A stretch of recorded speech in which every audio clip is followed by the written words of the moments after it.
Kita berdoa. Bapa, di dalam nama Yesus kami bersyukur untuk pagi hari ini. Selalu baru buat setiap kami. Terima kasih Tuhan Yesus, anugerah-Mu besar buat setiap kami.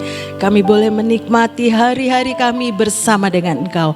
Sampai hari ini Tuhan Ebenezer, Tuhan selalu beserta di dalam hidup setiap kami. Engkaulah Immanuel yang tidak pernah meninggalkan kehidupan setiap kami. Mari Roh Kudus ajari setiap kami. Ajari setiap kami lewat kebenaran firman-Mu. Roh Kudus yang memberikan roh pengertian pewahyuan untuk kami boleh menangkap apa yang menjadi isi hati-Mu. Jadikan setiap kami tanah hati yang baik, sehingga ketika benih firman-Mu disampaikan, itu akan bertumbuh dan berbuah dalam hidup setiap kami. Sehingga setiap kami Tuhan boleh Engkau pakai menjadi alat kemuliaan-Mu. Di dalam nama Yesus kami berdoa dan percaya. Amin, amin, amin. Selamat pagi, shalom semuanya yang di sini maupun yang streaming. Saudara, kita belajar pagi ini hidup yang bersinar. Beberapa waktu ini kita terus belajar, disiapkan menjadi generasi bintang. Ya saudara-saudara, nanti tanggal 12 Ibu Nani akan menyampaikan apa yang menjadi kehendak Tuhan. Saudara, kemarin Bom lagi share di sini. Saya juga kok sama ya dengan saya yang sampaikan di sekolah. Beberapa ayat itu sama seperti yang Bom sampaikan. Itulah pekerjaan Roh Kudus ya saudara. Kita terus belajar hidup yang bersinar. Yohanes 12 ayat 46 mengatakan, Aku telah datang ke dalam dunia sebagai terang. Ini Tuhan Yesus yang ngomong. Supaya setiap orang yang percaya kepadaku. Saudara dan saya adalah orang yang percaya kepada Tuhan Yesus. Jangan tinggal di dalam kegelapan. Jangan tinggal di dalam kegelapan ya saudara. Artinya kita harus meninggalkan kegelapan itu. Kita harus jauh-jauh dari kegelapan itu. Karena saudara dan saya mau hidup bersinar di dalam nama Tuhan Yesus. Karena Tuhan bilang, kamu adalah terang dunia. Kemarin Bom sudah menyatakan seperti itu. Kamu adalah terang dunia, kota yang terletak di atas tidak akan tersembunyi. Sinarnya itu kelihatan.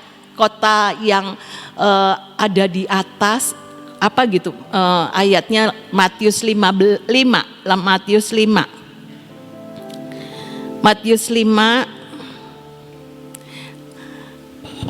Saya nggak ada di situ, iya. Cuma Bom yang kemarin menyampaikan. Matius 5 ayat 14 atau berapa itu? Kita baca aja. Ya, kamu adalah terang dunia. Kota yang terletak di atas gunung tidak mungkin tersembunyi. Ini dalam keadaan gelap. Kota yang terletak di atas gunung tidak mungkin tersembunyi. Kalau terus baca lagi ayat bawahnya, lagi pula orang tidak menyalakan pelita lalu meletakkannya di bawah gantang. Gantang itu ukuran ya saudara pada waktu itu. Jadi kalau pelitanya cuma diletakkan di bawah gantang, ditutupin sama sesuatu ukuran, untuk waktu itu ukuran gandum mungkin, melainkan di atas kaki Dian sehingga menerangi semua orang di dalam rumah itu. Jadi pelita itu seperti itu saudara. Pelita yang lampu itu zaman dulu itu pelita di atas kaki Dian, supaya setiap kita itu kelihatan, sinarnya itu kelihatan. Dimanapun kaki Dian itu ada, ketika pelita itu menyala, maka akan menerangi orang yang ada di sekitarnya. Akan kelihatan pelitanya itu bersinar ya saudara. Memancarkan sinar kemuliaan Tuhan. Hidup saudara dan saya, hidup yang bersinar itu memancarkan kehidupan yang memuliakan nama Tuhan. Nanti kita akan baca. Tapi di dalam Efesus 5 dulu ayat ke-11 dikatakan, kegelapan itu tidak berbuahkan apa-apa ya saudara. Maka kita harus tinggalkan kegelapan itu. Efesus 5 ayat 11, janganlah turut mengambil bagian dalam perbuatan-perbuatan yang tidak berbuah perbuatan-perbuatan kegelapan yang tidak berbuahkan apa-apa, tetapi sebaliknya telanjangilah perbuatan-perbuatan itu. Jadi perbuatan kegelapan itu tidak berbuahkan apa-apa. Ini berbicara karakter, seperti yang Bom-Bom kemarin cerita, bagian ada yang bilang begitu ya saudara. Perbuatan-perbuatan kita itu adalah perbuatan-perbuatan yang memuliakan Tuhan. Matius 5 ayat yang ke-16 dibaca bawahnya, demikianlah hendaknya terangmu bercahaya di depan orang. Karena apa? Ada terang di dalam hidup saudara dan saya, yaitu Tuhan Yesus sebagai terang dunia yang ada di dalam kehidupan saudara dan saya, untuk memancarkan terang itu di depan orang supaya mereka melihat perbuatan saudara dan saya yang baik, perbuatan yang baik loh, dan memuliakan Bapamu yang di surga. Ini yang menjadi kerinduan Tuhan Yesus ketika hidup saudara dan saya ini bercahaya di depan orang. Jadi seperti tadi, pelita itu tidak bisa ditutupin, akan terpancar. Kota yang di atas gunung itu juga akan kelihatan. Ya, begitu juga kita bintangnya Tuhan. Bintang itu bercahaya ketika ada di dalam kegelapan. Ibu Nani kemarin sudah menjelaskan. Dan bintang itu ada di tempat yang maha tinggi, tempat yang tinggi, supaya menerangi seluruh dunia. Ya saudara, akan kelihatan. Demikian juga kehidupan saudara. Ayo kita sama-sama berlomba meninggalkan kegelapan. Untuk kita ini berjalan lebih tinggi, terbang lebih tinggi, membuat saudara dan saya itu hidupnya bersinar, ya saudara-saudara. Bersinar untuk apa? Melihat, memperlihatkan perbuatan baik dan yang memuliakan Bapa yang di surga. Itu yang menjadi kerinduan Tuhan Yesus sebagai anak-anak Tuhan, sebagai terang dunia. Hidup kita ini memuliakan nama Tuhan. Beda ya saudara-saudara. Kalau bintang di dunia itu, bintang sebagai mungkin bintang satu ada pertandingan apa yang Miss Dunia itu dia kan pengen jadi Miss Universe ya, Universe sedunia. Itu boleh menjadi bintang di antara semua peserta yang waktu itu.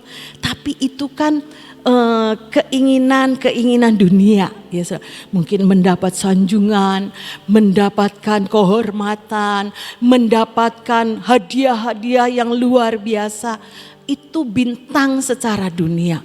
Untuk mencapai sesuatu popularitas ya saudara, yang mungkin bisa juga popularitas itu yang bisa menjatuhkan ya saudara, menjatuhkan bintang itu ketika dia tidak menjaga hidupnya ya saudara. Tetapi kita sebagai bintangnya Tuhan untuk kita ini memancarkan terangnya Tuhan. Untuk hidup saudara dan saya ini memuliakan Tuhan. Bukan seperti bintang dunia yang dikejar secara kekuatan untuk membanggakan diri, memegahkan diri. Tetapi kita dipakai oleh Tuhan untuk memuliakan Bapa di surga. Nah itu ya saudara, beda dengan bintang dunia. Oleh sebab itu kita belajar dan belajar. Apa yang Tuhan mau di dalam hidup saudara dan saya untuk kita ini menjadi bintang yang bersinar di dalam hidup kita. Lewat kebenaran firman kita belajar. Roma 13 ayat 12 dan 14 dikatakan, hari sudah jauh malam, telah hampir siang. Ini mengingatkan kedatangan Tuhan Yesus kalau cerita perterjemahan yang lain. Sebab itu marilah kita menanggalkan perbuatan-perbuatan kegelapan dan mengenakan perlengkapan senjata terang. Jadi perbuatan-perbuatan gelap kita tanggalkan, tapi kita pakai senjata terang. Lanjut, yang ketiga 14, tetapi kenakanlah Tuhan Yesus sebagai perlengkapan senjata terang, dan janganlah merawat tubuhmu untuk memuaskan keinginannya. Kenakanlah Tuhan Yesus sebagai perlengkapan senjata terang. Jadi bukan dengan kekuatan kita melengkapi segala sesuatu yang kita harus pancarkan, hidup yang bersinar itu kita pakai senjata terang. Perlengkapan senjata terang yang Tuhan Yesus sudah sediakan buat saya dan saudara. Perlengkapan senjata terang itu firman, ya saudara. Firman itu yang menjadi kekuatan saudara dan saya ini untuk bersinar. Ya memang kadang kita sendiri, misalnya untuk jujur, ya saudara, untuk jujur tuh susah. Tapi itulah yang Tuhan mau. Jujur mungkin nanti kita akan dibenci oleh orang lain. Kita akan dikucilkan. Kita akan mengalami hal-hal kendala dalam hidup saudara dan saya. Ada yang cerita satu anaknya kerja di satu perusahaan. Tapi dia mendapatkan hambatan-hambatan di dalam pekerjaannya. Sepertinya dia tidak bisa leluasa dengan pekerjaannya. Sampai akhirnya dia nih keluar dari pekerjaannya. Karena enggak tahan dengan orang-orang yang sepertinya yang ada di sekitar pekerjaannya itu membuat dia itu tertekan. Saya bilang pasti nanti Tuhan sediakan tempat yang lebih cocok. Padahal sebelumnya dia itu kerjanya bagus. Udah 5 tahun kerja bagus. Tapi ya mungkin ada hal-hal yang menggoda dia untuk dia pindah. Akhirnya dia mengalami hal-hal seperti itu. Ya saudara.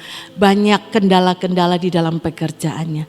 Kejujurannya itu membuat dia sepertinya dijegal sana sini. Tapi itulah ya saudara-saudara, ketika kita belajar hidup bersinar tidak semudah kata-kata. Tapi percayalah ya saudara-saudara, seperti Yusuf dicontohkan di Alkitab, di Yusuf ya saudara. Yusuf itu ketika dia mendapat kepercayaan Tuan Potifar, tiba-tiba dia dapat godaan dari Tante Pot. Kita baca Kejadian 39 ayat 10 sampai 12. Ini Yusuf kita belajar meninggalkan dosa, lari dari dosa. Walaupun dari hari ke hari perempuan itu membujuk Yusuf. Ini cerita singkatnya ya saudara. Yusuf tidak mendengarkan bujukannya itu untuk tidur di sisinya dan bersetubuh dengan dia. Pada suatu hari masuklah Yusuf ke dalam rumah untuk melakukan pekerjaannya. Sedang dari isi rumahnya itu seorang pun tidak ada di rumah. Dia sendirian pada waktu itu. Tapi tiba-tiba lalu perempuan itu memegang baju Yusuf sambil berkata, marilah tidur dengan aku. Tetapi Yusuf meninggalkan bajunya di tangan perempuan itu dan lari keluar. Ya saudara. Padahal kalau secara manusia itu kan kesempatan. Sudah dipercaya sama Tuan Potifar merawat rumahnya, merawat semua kekayaannya, mungkin ternaknya dan lain sebagainya pada waktu itu. Dan godaan istri Potifar itu mungkin akan lebih membuat kenyamanan bagi Yusuf. Untuk dia lebih leluasa lagi berkuasa di rumah Tuan Potifar. Tapi Yusuf ini hidup di dalam takut dan gentar akan Tuhan. Yusuf meninggalkan bajunya di tangan perempuan itu dan lari keluar. Meninggalkan dosa, lari dari kegelapan. Ya saudara-saudara, ada konsekuensinya. Dia masuk penjara. Kejadian 39 ayat 20 sampai 22. Ayat 20 sampai 22 kita baca ini ya saudara. Ketika Yusuf juga tidak mau menuruti apa yang menjadi keinginan istri Potifar. dia dimasukkan ke penjara. Lalu Yusuf ditangkap oleh tuannya dan dimasukkan ke dalam penjara, tempat tahanan-tahanan raja dikurung. Demikianlah Yusuf dipenjarakan di sana. Tetapi Tuhan menyertai Yusuf. Tetap Immanuel itu ada di dalam hidup Yusuf dan melimpahkan kasih setianya kepadanya dan membuat Yusuf kesayangan bagi kepala penjara itu. Sebab itu kepala penjara mempercayakan semua tahanan dalam penjara itu kepada Yusuf dan segala pekerjaan yang harus dilakukan di situ dialah yang mengurusnya. Sepertinya Yusuf itu rugi dengan kejujurannya, dengan takut akan Tuhannya, dia mendapatkan harus masuk ke penjara. Tapi di penjara itu, Sophie pernah menjelaskan ini, penjara yang ada raja-rajanya, pejabat-pejabat istana mungkin di situ. Itulah pembelajaran Yusuf, sekolahnya Yusuf ketika pada waktunya Yusuf itu dipercaya mengelola 7 tahun kelimpahan di tanah Mesir. Ya saudara, dia sudah belajar banyak pada waktu dia ada di penjara. Jadi itu strategi-strategi yang pejabat-pejabat yang ada pada waktu itu lewat cerita-ceritanya dia itu bisa belajar. Tetap Tuhan menyertai ya saudara. Itu artinya Tuhan setuju dengan apa yang Yusuf lakukan. Ketika hidup saudara dan saya ini meninggalkan kegelapan ya saudara. Mungkin kita ini aduh iya ya kalau enggak nih saya ini dapat untung besar. Tapi saya enggak mau. Sekalipun untung besar, saya tetap hidup di dalam takut dan gentar akan Tuhan. Mungkin hilang berkatnya itu enggak dapat sama kita karena kita jujur ya saudara, diambil yang lain. Tapi tetap percaya, Alkitab yang nulis Tuhan menyertai Yusuf. Artinya ada berkat Tuhan yang Tuhan sediakan pada waktunya lebih besar daripada apa yang mungkin pada waktu itu hilang. Ya, Yusuf kehilangan kebebasannya pada waktu itu. Dia tidak bisa leluasa lagi. Mungkin pada waktu di rumah Potifar dia diperintah bisa memerintah bawahannya, memerintah pegawai-pegawai Potifar yang lain. Tetapi tetap Yusuf ini mendapatkan satu kehormatan. Segala pekerjaan yang ada di dalam penjara itu dipercayakan kepada Yusuf. Ya saudara, semua tahanan dalam penjara itu Yusuf yang mengurusnya. Bukankah itu satu kehormatan ya saudara? Sekalipun mungkin kebebasannya itu terbatas, tetapi itu pembelajaran ketika Yusuf juga nanti pada waktunya mengurus lebih besar lagi yang Tuhan sediakan. Itu sudah biasa, sudah diajar dari perkara yang kecil jadi dipercayakan tanggung jawab yang besar. Itu Alkitab yang nulis ya saudara. Jadi percayalah ketika kita lari dari dosa, meninggalkan kegelapan itu ya saudara, itulah yang menjadi kehendak Tuhan. Terus kita belajar dari kehidupan Yusuf. Kejadian 45. Ketika saudara-saudaranya itu datang kepada Yusuf.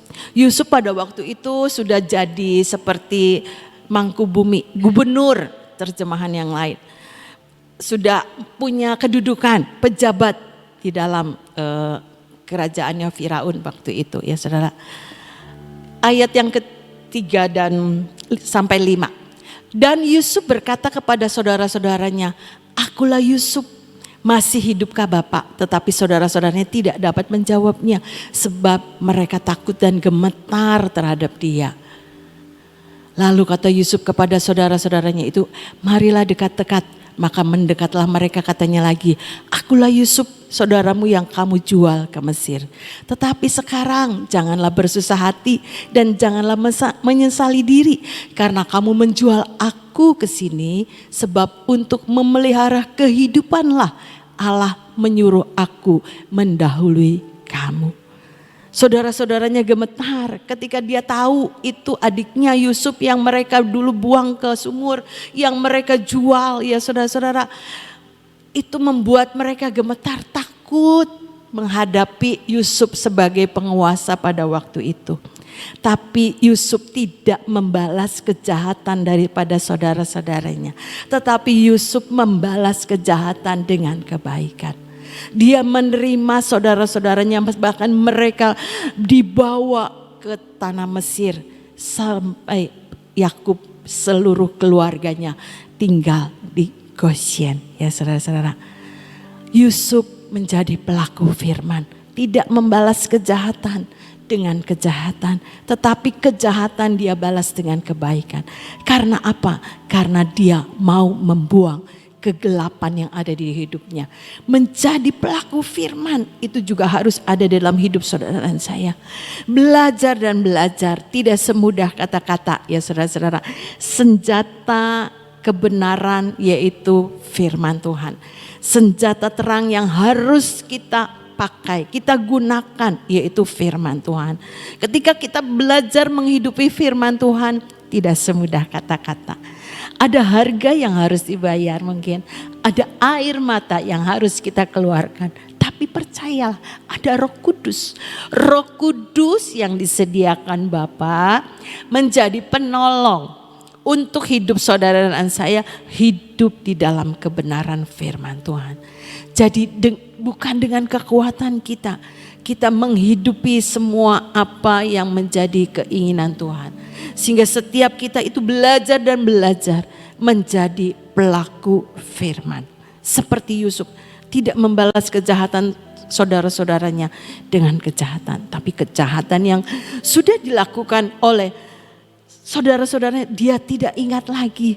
Bahkan dia menyambut saudara-saudaranya itu ya saudara. Dan mereka boleh tinggal di tanah Goshen. Kejadian 50 ayat 18 sampai 21. Hidup menjadi berkat. Juga saudara-saudaranya datang kepada Yusuf dan sujud ke depannya serta berkata. Sujud di depannya serta berkata, kami datang untuk menjadi budakmu. Tetapi Yusuf berkata kepada mereka, janganlah takut sebab aku inikah pengganti Allah. Memang kamu telah mereka-rekakan yang jahat terhadap aku. Tetapi Allah telah mereka-rekakannya untuk kebaikan. Dengan maksud melakukan seperti yang terjadi sekarang ini. Yakni memelihara hidup suatu bangsa yang besar. Jadi janganlah takut. Aku akan menanggung makanmu dan makan anak-anakmu juga. Demikianlah ia menghiburkan mereka dan menenangkan hati mereka dengan perkataannya. Hidup Yusuf jadi berkat buat saudara-saudara. Bukan mereka diintimidasi, iya karena kamu dulu begini-begini jahat sama saya. Tapi Yusuf tahu visi yang Tuhan sedang kerjakan dalam hidupnya. Dia harus jadi saluran berkat untuk saudara-saudaranya. Lewat perkataannya menenangkan hati mereka. Mungkin saudaranya datang sujud dengan gemetar karena ketakutan. Sekarang Yusuf jadi penguasa di Mesir ya saudara. Tapi lewat kata-katanya tidak membuat saudara-saudaranya itu menjadi sangat ketakutan. Tapi menenangkan hati mereka dengan perkataannya. Lewat perkataan hidup saudara dan saya jadi berkat untuk banyak orang ya saudara. Karena apa? Karena hidup ini mau bersinar. Kan kalau ketemu sama orang dari mukanya aja kita sudah memancarkan sinar kemuliaan, orang tuh akan beda ya saudara. Akan ngelihat bukan kata kita, bukan kita yang mempromosikan diri, tapi orang lain yang akan melihat hidup saudara dan saya ini bersinar. Karena apa? Karena ada Yesus dalam hidup kita. Ada terang dunia yang ada dalam hidup saudara dan saya. Dan kita belajar menanggalkan setiap kegelapan yang membuat setiap kita ini hidup tidak bisa bersinar. Kita belajar menjadi pelaku firman. Dengan apa? Memperlengkapi diri dengan kebenaran firman yang Tuhan berikan buat hidup saudara dan saya. Menghidupi setiap kebenaran firman Tuhan. Ada Roh Kudus yang menjadi penolong untuk saudara dan saya ini belajar dan belajar. Hidup di dalam kebenaran firman. Dan yang ketiga ya saudara-saudara, kita hidup menjadi berkat. Menjadi berkat untuk banyak orang. Sehingga orang bukan kita yang promosikan, tapi hidup kita ini bisa memancarkan kasih Tuhan. Bisa memancarkan kemuliaan Tuhan. Karena ada perbuatan-perbuatan baik yang saudara dan saya ini lakukan. Karena itu yang dikehendaki Tuhan. Ya saudara, perbuatan-perbuatan baik yang memuliakan Bapa di surga. Biar ini menjadi pembelajaran untuk saudara dan saya ini disiapkan untuk tanggal 12 ini menjadi generasi bintang ya saudara. Yang bersinar, ayo kikis habis. Tidak ada satupun yang tidak ada yang mulus. Hidup kita nih gak ada yang mulus. Yang maksudnya tidak ada celahnya tuh nggak ada ya saudara. Saya juga ngaku nggak ada hidup kita itu mulus benar terus, tapi ketika kita tahu firman Tuhan yang nuntun jalan-jalan hidup saudara dan saya untuk hidup meninggalkan kegelapan ya saudara. Untuk kita ini terus berdampak untuk banyak orang. Untuk hidup saudara dan saya ini bersinar bagi kemuliaan nama Tuhan. Untuk hidup kita ini memancarkan kuasa Tuhan dalam hidup saudara dan saya. Belajar dan belajar. Kejadian 49 ayat 26. Ini perkataan Yakub buat anak-anaknya. Sepertinya ini juga buat hidup saudara dan saya. Ayo, kita adalah orang-orang yang istimewa ya di hadapan Tuhan. Ini berkat Yakub buat Yusuf. Berkat ayahmu melebihi berkat gunung-gunung yang sejak dahulu. Yakni yang paling sedap di bukit-bukit yang berabad-abad. Semuanya itu akan turun ke atas kepala Yusuf, di atas batu kepala. Ini adalah dia orang yang teristimewa di antara saudara-saudaranya. Dikatakan orang yang teristimewa. Jadi hidup Yusuf itu orang yang istimewa di antara ke-12 anak Yusuf Yakub yang lain. Ya saudara, karena apa? Karena dia bersinar di dalam hidupnya.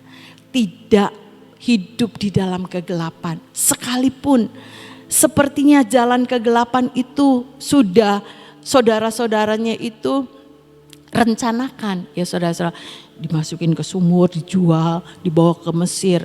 Sepertinya itu gelap yang dijalani Yusuf itu. Tetapi itulah kebenaran firman yang boleh saudara dan saya. Kita ini harus menjadi orang-orang yang istimewa ya saudara. Di tengah-tengah kegelapan dunia ini. Karena hidup saudara dan saya ini belajar dan belajar. Hidup yang bersinar. Memancarkan terang Tuhan dalam hidup saudara dan saya. Karena kita sebagai orang yang percaya. Orang yang punya pengiringan kita kepada Tuhan. Iman kita kepada Tuhan. Hati yang terus mau melekat kepada Tuhan. Hati yang mau terus diubahkan oleh Tuhan. Kita mau tinggalkan setiap kegelapan yang begitu banyak merintangi hidup kita. Yang tidak akan berbuah apa-apa. Tapi karakter hidup saudara dan saya ini berubah dan berubah. Memang tidak bisa instan ya saudara. Berubah itu tidak bim salah bim. Tapi kita mau belajar dan belajar. Hidup yang mau diubahkan oleh firman Tuhan. Belajar dan belajar lebih baik dan lebih baik dari hari kemarin. Pertobatan yang kita lakukan itu mengubahkan jalan-jalan pikiran kita yang salah ya saudara. Sehingga kita ini berjalan seperti yang Tuhan mau. Kebenaran firman Tuhan itu yang kita hidupi. Sehingga kita ini boleh menyatakan. Ada Yesus dalam hidup saudara dan saya. Bukan menjadi batu sandungan. Bukan menjadi orang jadi aduh enggak suka sama dia. Kalau ketemu tuh aduh amit-amit udah jangan ketemu lagi. Enggak ya saudara. Tapi kita boleh menjadi orang-orang yang istimewa. Orang yang benar-benar mendapatkan satu Tuhan yang membuat kita ini berbeda. Ya saudara, istimewa itu sesuatu yang berbeda dari yang lain. Ya, biarlah itu menjadi kerinduan hidup saudara dan saya. Ayo belajar dan belajar. Hidup kita memancarkan terang kemuliaan Tuhan. Sehingga Bapa di surga dipermuliakan lewat hidup saudara dan saya yang bersinar. Amin. Tuhan Yesus memberkati. Saudara, beberapa hari kita bicara tentang bersinar, bersinar, dan bersinar ya. Saudara tahu kalau satu pelita ya, itu supaya bersinar itu perlu adanya apa? Adanya minyak di dalamnya dan dibersihkan ya. Sekarang kalau sumbunya itu kotor, dia nggak akan bisa bersinar terang menyinari seluas-luasnya. Jadi perlu hidup kita ini, dalam kehidupan kita ada dua yang harus dipersiapkan supaya bisa menjadi bintang, supaya bisa menjadi sesuatu yang bersinar terang dan menerangi bukan hanya di tempat yang kecil tapi sampai ke sekitar kita. Ada dua yang harus kita perhatikan. Yang pertama harus ada minyak. Minta setiap hari dipenuhi oleh Roh Kudus. Saudara bisa menjadi berkat kalau dalam hidup saudara itu penuh dengan Roh Kudus. Sehingga setiap perkataan kita pun bisa menjadi berkat untuk orang lain. Tidak ada kepahitan dan tidak ada perkara yang tidak baik dalam hidup saudara dan saya. Perlu kepenuhan Roh Kudus setiap hari. Yang kedua, apa yang harus dibersihkan? Sumbunya dibersihkan. Sehingga pada saat api Roh Kudus itu menyambar kita, terangnya bercahaya luar biasa. Dibersihkan. Dengan cara bagaimana sumbu kita dibersihkan? Baca Alkitab setiap hari. Firman itu merupakan suatu air hidup. Firman itu air hidup. Jadi kalau setiap kali kita bersihkan dengan air hidup itu, maka sumbu kita akan benar-benar bersih. Kalau sesuatu sumbu yang bersih, dia akan bisa menyerap minyak yang ada di dalam. Begitu minyak yang ada di dalam itu diserap oleh sumbu itu, lalu sumbu itu pada saat dinyalakan, di dalam sumbu itu sudah ada minyaknya. Sehingga terangnya luar biasa. Dalam hidup saudara dan saya saat-saat ini, persiapkan diri saudara dan saya. Tuhan, penuhkan aku dengan Roh Kudus setiap hari. Tuhan, biar berikan aku pengertian untuk membaca firman-Mu, merupakan suatu air hidup yang membersihkan seluruh kehidupan kita. Itu dua perkara yang harus ada dalam hidup saudara supaya bersinar. Mari kita berdoa. Bapa, terima kasih buat firman-Mu hari ini ya Tuhan. Terima kasih Tuhan Yesus untuk pujian dan penyembahan. Engkau sempurnakan akan semua yang sudah kami lakukan. Hanya Engkaulah penyempurna kami Tuhan. Engkau sanggup membuat semuanya menjadi baik dalam hidup kami. Terima kasih Bapak, terima kasih untuk kasih setiamu. Bapak, saat ini kami datang di hadapan-Mu ya Tuhan. Kami mohon anugerah-Mu. Biarlah kami tinggal di dalam dunia ini. Kami tinggal di kota ini. Kami tinggal di dalam negara ini. Oleh karena itu kami berdoa kepadamu Tuhan. Biarlah semua peraturan-peraturan yang akan berlaku, kami minta di dalam nama-Mu. Semua peraturan yang baik, yang berkenan di hati-Mu, yang membuat dampak yang luar biasa buat warga negara dan penduduk Indonesia.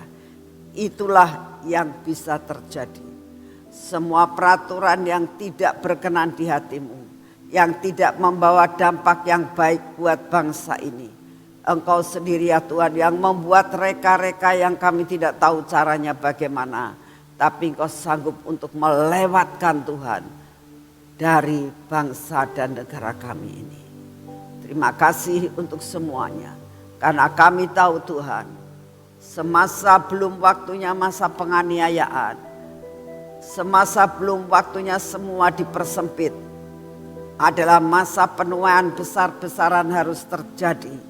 Oleh karena itu kami berdoa saat ini, biarlah terjadi tuaian di mana-mana tempat, tuaian jiwa-jiwa Tuhan. Lumbungmu harus penuh sampai mencapai target yang Engkau tentukan. Kami tahu barulah Engkau datang.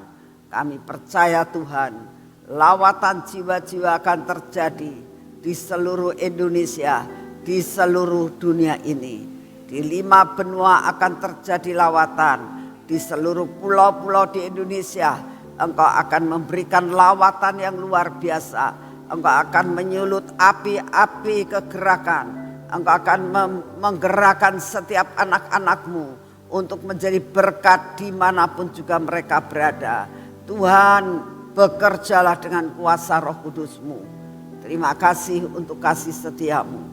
Terima kasih Bapa, Engkau sungguh amat sangat baik. Saat ini kami datang di hadapan-Mu Tuhan. Kami sungguh rindu adanya sesuatu yang terus Engkau kerjakan buat bangsa dan negara kami. Terutama pada masa-masa kampanye, masa-masa pemilihan presiden. Tuhan, kami percaya Kau akan memilihkan presiden yang terbaik buat kami.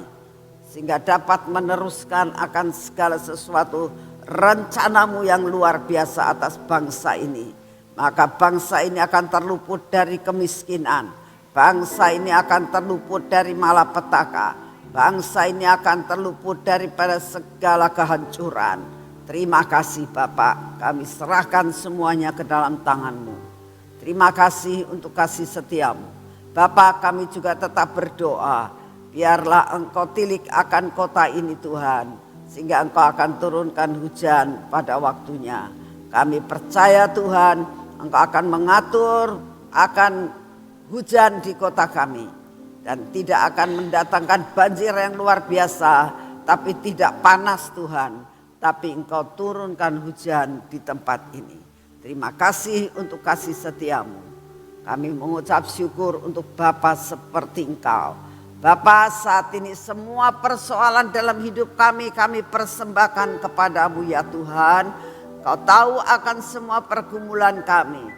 Baik pergumulan masalah ekonomi, masalah sakit penyakit Tuhan.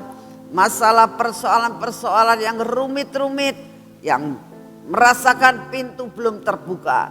Tetapi kami ingat akan janji-Mu, open doors terjadi. Sehingga semua masalah kami akan terbuka, masalah kami akan terselesaikan, masalah kami selalu ada jalan keluar. Terima kasih untuk kasih setia-Mu. Terima kasih Bapak. Saat ini kami akan menerima yang dinamakan kekuatan yang baru, daya tahan tubuh yang baru memasuki hidup kami Tuhan. Sehingga kami kuat, sehat untuk menjalankan segala tugas dan kewajiban kami. Terima kasih untuk semuanya. Di dalam nama Tuhan Yesus. Mari kita masuk dalam pengurapan.